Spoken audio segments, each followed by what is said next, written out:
OBC आंदोलक नवनाथ वाघमारे आपल्या सोबत आहेत.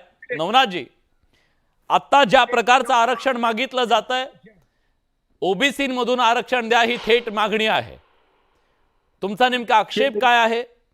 तुम्ही त्यांनी आंदोलन सुरू केलं की तुम्ही लगेच तुमच्या पद्धतीने विरोध करायला सुरुवात केलेली आहे? तुमचा आक्षेप काय?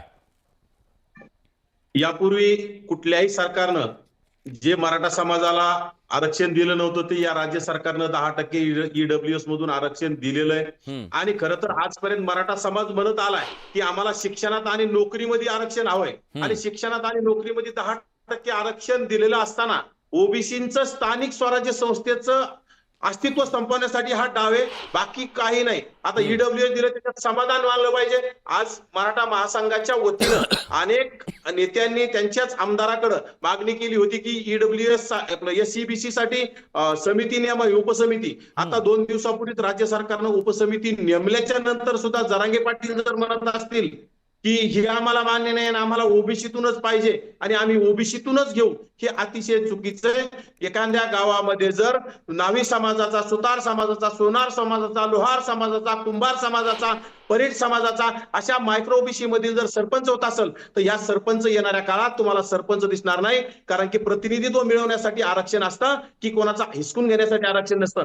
हे फक्त जाणीवपूर्वक हुकुमशाही आणि दादागिरीच्या हिशोबाने गोरगरिबांचं आरक्षण हिसकावून घेऊन यांना नोकरी आणि शिक्षणामधल्या आरक्षणाला महत्व नाही यांना फक्त ओबीसींना स्थानिक स्वराज्य संस्थेमधून रोखण्यासाठी हे सगळं चाललेलं षडयंत्र आहे. राहिला विषय दुसरा भाषेचा, काळकोटे साहेब म्हणतात की मी जालना जिल्ह्यामध्ये राहतो, मी कधी कुणाच्या माता भगिनीविषयी वाईट चुकीचं वक्तव्य केलं नाही. मग मनोज जरांगे पाटील वारंवार मुख्यमंत्र्याच्या मातोश्रीविषयी असेल, मुख्यमंत्र्याच्या पत्नीविषयी असेल, मुख्यमंत्र्याच्या मुलीविषयी सुद्धा त्यांनी गेल्या वर्षी त्याचे वक्तव्य केले होते. हे अत्यंत चुकीचे. संविधानिक भाषेने आपण बोललं पाहिजे.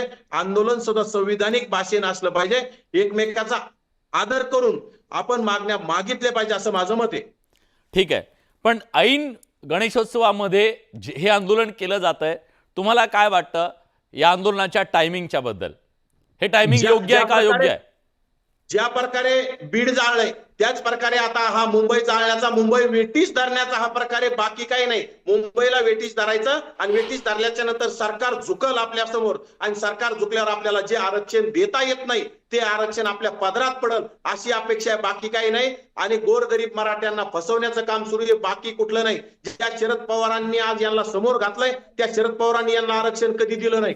ज्या अनेक एकनाथ शिंदे, आज जर एकनाथ शिंदे असते तर एकनाथ शिंदेच्या विरोधात हे बोलले नसते.